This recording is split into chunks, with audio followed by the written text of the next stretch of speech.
अस्सलाम वालेकुम ladies and gentleman. मैं अपने दोस्त फजील घुम्मन साहब के साथ हूँ, जो हमारी टीचर फैकल्टी का एक हिस्सा भी हैं। आप अंग्रेज़ी के उस्ताद हैं और आजकल पंजाब ग्रुप ऑफ कॉलेजेस में अपनी खिदमात भी सर अंजाम दे रहे हैं। तो सर कैसे हैं आप? ठीक ठाक हैं जी, अल्हम्दुलिल्लाह। तो सर मेरे काफ़ी ज़्यादा सवालात हैं आपके साथ। मैं जैसे ख़ुद भी बच्चों को पढ़ाता हूँ। बच्चों के बड़े ज़्यादा मसाइल होते हैं मुख्तलिफ, और उसमें एक मसला ख़ास तौर पे ये होता है कि अंग्रेज़ी ज़ुबान बहुत ज़्यादा हमें जो है वो तंग करती है। तो आपकी ऑब्ज़र्वेशन में क्या आया कि ज़्यादातर बच्चों को अंग्रेज़ी ज़ुबान के लिहाज से किन चीज़ों में मसाइल होते हैं? सबसे पहले तो क्योंकि हम नेटिव नहीं हैं, ठीक है, नॉन इंग्लिश स्पीकिंग एनवायरनमेंट में रहते हैं। सबसे पहला तो ये है कि हम हैबिचुअल नहीं होते। उसके बाद जो सबसे मेजर जो मैंने अपने एकेडमिक लाइफ में सीखा वो है कि हमारा जो इंग्लिश सीखने का जो तर्ज़ अमल है ना, वो है GTM मेथड, ग्रामर ट्रांसलेशन। ठीक है, वो रवायती ता है ती है उससे सीखते हैं। ठीक है, उससे जो है सारा जो है वो हमारा जो सेंस है सीखने की, ठीक है, वो डिस्टर्ब हो जाती है। हम हर चीज़ को पहले ट्रांसलेट करते हैं, ठीक है, अपनी नेटिव ज़ुबान में ट्रांसलेट करते हैं, फिर हम जो है उसको, इसलिए टाइम लगता है और हम कभी सीख नहीं पाते इस तरह। तो मुझे सर ये बताएं, जैसे आप कह रहे हैं ये जो हम ट्रांसलेशन करते हैं, क्या ट्रांसलेशन में क्या कबाहत है? ये तो मैं भी अपने स्टूडेंट्स को भी बताता हूँ, ता है, ती है, ते है पहचान है, या ता हूँ पहचान है। तो क्या इसमें परेशानी की बात है? आपने क्या इसमें फ़ील ऐसा किया कि आपको लगता है कि जो ठीक नहीं है, या नेटिव्स के अंदर फ़र्क है इस चीज़ के लिहाज से? वो सबसे पहले तो जिस तरह हमारी जो है, हम नेटिव उर्दू या पंजाबी के हैं, हमने पंजाबी की या उर्दू की ग्रामर नहीं सीखी। ठीक है ना। इस तरह हम अगर फ्लो के साथ, इसको कहते हैं ब्लैंक वर्ड्स, ठीक है, फ्री वर्ड्स कहते हैं पोइट्री की ज़ुबान में, उस तरह हम इंग्लिश बोलेंगे तो हम ऑटोमेटिकली सीख जाएंगे। फॉर एग्जांपल इसके लिहाज से अगर आपको टिप देना चाहें, मतलब क्या तरीका होगा फिर? कोई एग्जांपल दें। सबसे पहले तो आपने ये बोलना है, नो मैटर आप बहुत ज़्यादा मिस्टेक्स कर रहे हैं ग्रामर की, ठीक है, इससे फ़र्क नहीं पड़ता, ठीक है, लेकिन सिर्फ आपने बोलना है। बोलना किसके साथ है? क्या कोई उस्ताद हायर करना पड़ेगा, या आप खुद भी बोलें, या दोस्त से किसी से बोलें? वो आपके सिबलिंग्स भी हो सकते हैं, आपके दोस्त भी हो सकते हैं, और आप मोनोलॉग भी कर सकते हैं, अपने आप से बातें भी कर सकते हो। मतलब किस तरह? क्या शीशे में खड़े हो? मिरर में आप खड़े हो और अपने आप से बातें करें। ठीक है। तो आपके ख्याल से अगर इन चीज़ों पे हम काम करें तो मसाइल का हल हो सकता है। आप माशाल्लाह से कॉलेज में भी पढ़ाते हैं, आप 4-4 5-5 उधर लेक्चर्स भी लेते हैं, तमाम चीज़ें आप सर अंजाम उधर देते हैं। मैं एक सवाल का जवाब चाहता हूँ कि जैसे इस उम्र में भी बच्चों के बड़े ज़्यादा मसाइल होते हैं, तो आपने क्या फ़ील किया कि जैसे क्या हमारे सिलेबस में ख़राबी है जो अंग्रेज़ी नहीं आ रही होती? मिसाल के तौर पे हमारे पास तो CSS और PMS का भी एग्ज़ाम है, लेकिन बुराई की चीज़ ये है कि CSS PMS के एग्ज़ाम में भी इतने पूरे सालों में अंग्रेज़ी भी पढ़ी होती है, लेकिन we are not performing well.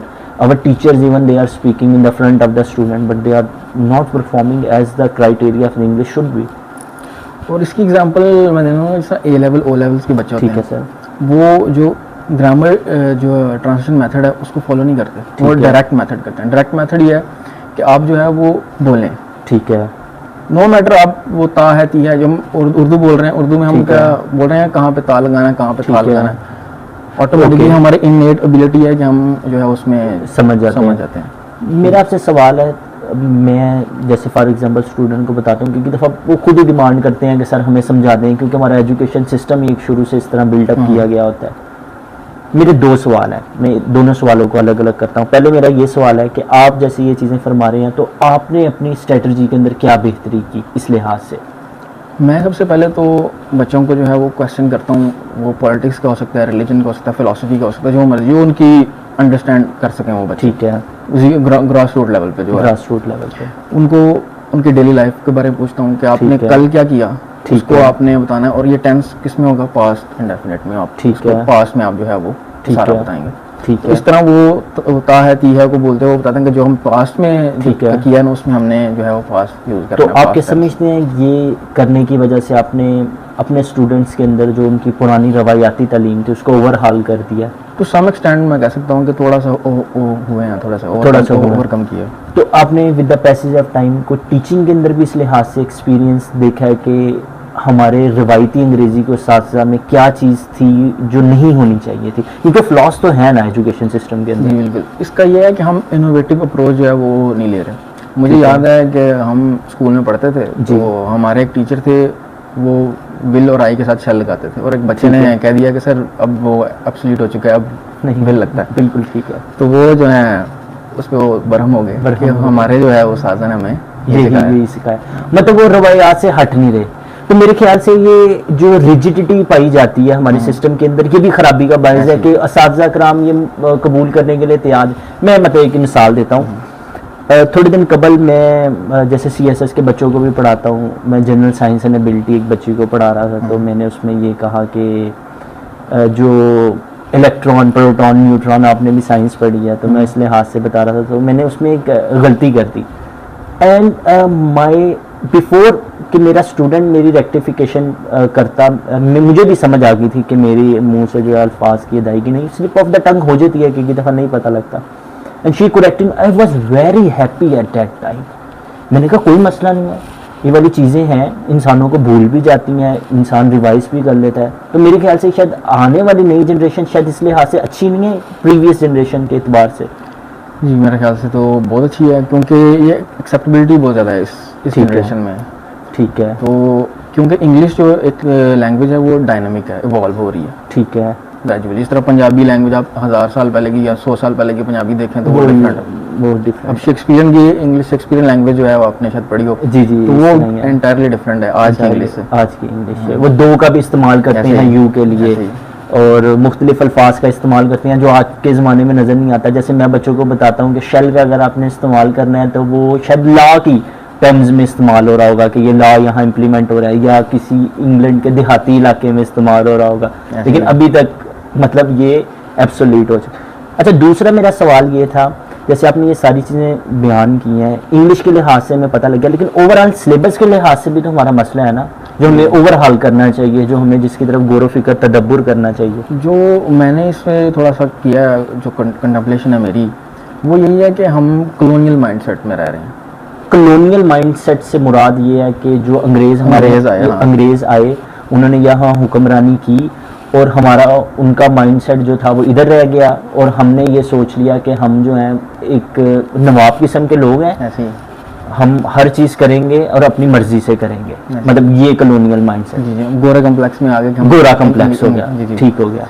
और हम उसी तरह जो है वो उसी जो एकेडमिक मेथड था देखा जाए तो एक ऐसा चेंजिंग नहीं आई है। ठीक है। जो 70 सालों में आप देखें ना, पास का भी एकेडमिक सिलेबस देखें, हाँ, तो बड़ी माइनर सी चेंजिंग आई होगी। तो क्या उसमें क्या हम पाकिस्तान के लोगों का भी कसूर था? क्या पाकिस्तान के लोग टैलेंटेड नहीं है? नहीं, पाकिस्तान के लोग बहुत टैलेंटेड हैं। आप देख सकते हैं अब्दुल सलाम हैं, बड़े बड़े ऐसे जो नामवर लोग गुजरे हैं, ठीक है, जिन्होंने एकेडमिक सेंस में बड़ा एक्स्ट्राऑर्डिनरी परफॉर्म किया। ऐसे ही है, टैलेंटेड पाकिस्तानी अवाम बहुत है, लेकिन यहाँ पे आप एकेडमिक फ्लॉज, एजुकेशनल जो रिफॉर्मर्स हैं, उनकी आप यहाँ पे नेग्लिजेंस कह सकते हैं।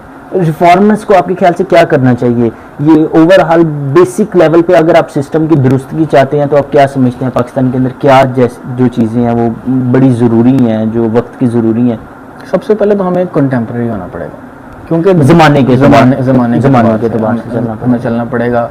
अगर दुनिया में इनोवेशन आ रही है तो हमें इनोवेशन को अडॉप्ट करना चाहिए। ठीक है। जिस तरह हम पाकिस्तान की एग्जांपल लेते हैं तो यहाँ पे बाइनेंस जो है वो आज से 5-10 साल पहले जो है वो इलीगल उन्होंने कर दी थी। बिल्कुल। अब वो बाइनेंस की तरफ खुद आ गए हैं। इस तरह हमारे एक ज़माने में जो उलमाए किराम थे वो स्पीकर को हराम कहते थे। ठीक है। फिर वो स्पीकर की तरफ खुद भी आ गए। ठीक है। और इस तरह सोशल मीडिया भी हराम था, वो किस तरह हलाल हो गया।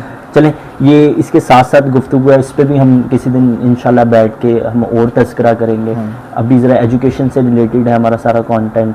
तो आप अच्छा ये बताएं कि अगर फॉर एग्जांपल सिलेबस के अंदर हम बेसिक अंग्रेज़ी के सिलेबस के अंदर तब्दीली लेके आना चाहते हैं तो आपके ख्याल से क्या तब्दीली आएगी? बेसिक यही है, या आप अगर अब सिलेबस मुरतब करते हैं, आप क्या रिफॉर्म्स लेके आएंगे या आप सजेस्ट क्या करेंगे रिफॉर्म्स? मैं सबसे पहले तो कंटेम्प्रेरी, जिस तरह इंग्लिश आज के दौर में भी इवॉल्व हो रही है, जिस तरह एक वर्ड है पुकी, हम यूज़ करते हैं पुकी, जो देखा जाए पहले ये यूज़ नहीं होता था। ये सोशल मीडिया ने जो है लैंग्वेज इवॉल्व किया, जिस तरह हमारा स्लैंग टाइप वो भी आप, क्योंकि अगर आपने इंग्लिश सीखनी है तो उसी तरह are we academic people are involve in this slang type of the language? ये डिस्कोर्स के लिहाज से आप कह सकते हैं कि जनरल कम्युनिकेशन, जनरल। मेरे ख्याल से हमें तो शायद ये कॉन्ट्रैक्शंस भी अवॉइड करनी चाहिए जब हम एकेडमिक राइटिंग कर रहे हैं। बिल्कुल, आपने फॉर्मल इंग्लिश जो है वो फॉर्मल इंग्लिश बहुत ज़्यादा। ये ज़रा लोगों को बता दें कि ये फॉर्मल इंग्लिश, ये जो स्लैंग वगैरह आपने लफ्ज़ इस्तेमाल किया, इनमें क्या फ़र्क होगा? फॉर्मल जो है, अब मैं एक फॉर्मल मीटिंग में अगर किसी अपने जो बॉस हैं उनसे बात कर रहा हूँ तो एक मेरा जो वे ऑफ कम्युनिकेशन है वो इंटायरली डिफरेंट होगा। इस तरह मैं अपने दोस्त से बात कर रहा हूँ तो उससे मैं मजाक में कुछ जुगत वगैरह भी लगा दूंगा, तो ये इनफॉर्मल है। और फॉर्मल अगर मैं किसी अपने बॉस से बात करूंगा तो ये फॉर्मल है। ये एक डिस्कोर्स लैंग्वेज है, आपने उस तरह जो है अडॉप्ट करनी है अपनी रिटन कम्युनिकेशन में भी और वर्बल। मुझे ये बताएं, अपने सारी चीज़ें कहीं बड़ी खूबसूरत फरमाई, तो आपके ख्याल से क्या क्रिएटिव राइटिंग का पाकिस्तान के अंदर रुझान कम पाया जाता है, या क्रिएटिव राइटिंग को आप किस तरह एक्सप्लेन करते हैं? क्रिएटिव राइटिंग पाकिस्तान में उसका रुझान जो है वो बहुत कम है सही है, लेकिन बहुत कम है। आप NCA जो आर्ट्स की जो कॉलेज है या BNU है, ठीक है, वहाँ के स्टूडेंट्स देखें तो वो क्रिएटिव आपको पाए जाएंगे। ठीक है, वहाँ पे आपको राइटर, फिल्म मेकिंग सिखाई जाती है। यहाँ पे ठीक है, एक्चुअली जो हमारा इनिशियल लेवल है जो एजुकेशन का, वहाँ पे ऐसा क्रिएटिव सब्जेक्ट नहीं है। ठीक है, वहाँ पे क्रैम कराया जाता है हमारे, और वही बच्चे जो है वो रट्टा सिस्टम से वो रट्टा सिस्टम से क्रिएटिव राइटिंग इस तरह सीखते नहीं। तो आपके, हाँ ठीक है जी, सबसे पहले तो यहाँ पे जो अडॉप्ट करना चाहिए यहाँ पे एजुकेशन में वो ये है कि सब्जेक्ट हो क्रिएटिव राइटिंग का, फिल्म मेकिंग बकायदा तौर पे, ठीक है, सबसे पहले तो ये है। ठीक है, फिल्म मेकिंग सिखाई जाए, क्योंकि फिल्म मेकिंग दुनिया जो है वो चेंज हो रही है और मीडिया का बड़ा एक रोल आएगा। ये सोशल मीडिया के लिहाज से भी है, जैसे मतलब आज हम ये वर्चुअल टीचर आपके बने हुए हैं या आपके सामने भी आए हुए हैं, ये भी बेसिकली हमारी ये सारी फिल्मिंग के लिहाज से सारी कम्युनिकेशन आपके साथ हो रही है। तो सर अगर मैं आपसे ये सवाल पूछूं कि जो क्रिएटिव राइटिंग होती है, क्रिएटिव राइटिंग हम किस तरह अपने अंदर डेवलप कर सकते हैं? सबसे पहले तो सोचना, फिलॉसफी की ज़ुबान में थोड़ा क्रिटिकल एनालिसिस करें, पॉलिटिक्स को स्टडी करें, आप अपने आप को सबसे पहले आप स्टडी करें कि मैं कैसा हूँ, फिर उसको जो है वो आप डायरी लिखते हैं अपनी डेली रूटीन में। फॉर एग्जांपल आप में कुछ ऐसी होंगी जो आपको लगता होगा कुछ कमियां, ठीक है, उस कमियों को नोट डाउन करते हैं और ये देखें कि किस तरह हम जो है उसको सही कर सकते हैं। अच्छा, क्रिएटिव राइटिंग में आपने कौन से इंग्रेडिएंट्स इन्वॉल्व करते हैं? जैसे अच्छी बिरयानी के लिए हमें चावलों की ज़रूरत है, गोश्त की ज़रूरत है, मसाला जात की ज़रूरत है, तो अच्छी क्रिएटिव राइटिंग के लिए आप उसमें कोई इंग्रेडिएंट डालते हैं? जैसे उसमें ग्रामर का भी इन्वॉल्वमेंट होनी चाहिए, वोकैबुलरी की भी इन्वॉल्वमेंट होनी चाहिए, पार्ट ऑफ स्पीच की भी। तो आपके ख्याल से ये शायद चीज़ें, जैसे आप ओवरऑल वैसे फरमा रहे थे कि ग्रामर शायद ऐसा इतनी इंपॉर्टेंट नहीं है, हमें प्रैक्टिस में लेके आनी चाहिए, लेकिन क्रिएटिव राइटिंग में तो जब हम जाएंगे तो हमें ग्रामर के लिहाज से भी कंसर्न होना पड़ेगा। तो आपका क्या ख्याल है इसके बारे में? मैं इस बात से थोड़ा सा डिसएग्री करता हूँ कि ग्रामर का एक्चुअली इंपॉर्टेंस है, आपका जो एक्सप्रेशन है वो बेटर हो जाता है, ठीक है, लेकिन क्रिएटिव राइटिंग के लिए सबसे जो इम्पोर्टेंट है वो है क्रिटिकल थिंकिंग। आप एक फिलोसोफर की नज़र से देखेंगे, ठीक है ना, कहीं हर इंसान के अंदर कुछ ना कुछ फलसफा बिल्कुल छुपा हुआ होता है। तो वो आप फलसफा अगर आप अपनी क्रिएटिव राइटिंग में आप जाहिर करेंगे, ठीक है, और क्रिटिकली उसको सोचेंगे, उसका एनालिसिस लेकिन करेंगे। अगर सर अगर उसमें आप बेसिकली एक्सप्रेशन से एक्सप्लेन ही नहीं चीज़ कर पा रहे तो किस तरह? For example if you have read the books of Carl Sagan या शेक्सपियर को पढ़ें, undoubtedly they have not made any grammatical mistake there. आप किसी भी और साइंटिस्ट की किताब को पढ़ लें, they are even concern with the grammar. So are you saying that for the purpose of learning we need to do that, और with the passage of time even we need to evolve our self in grammar as well?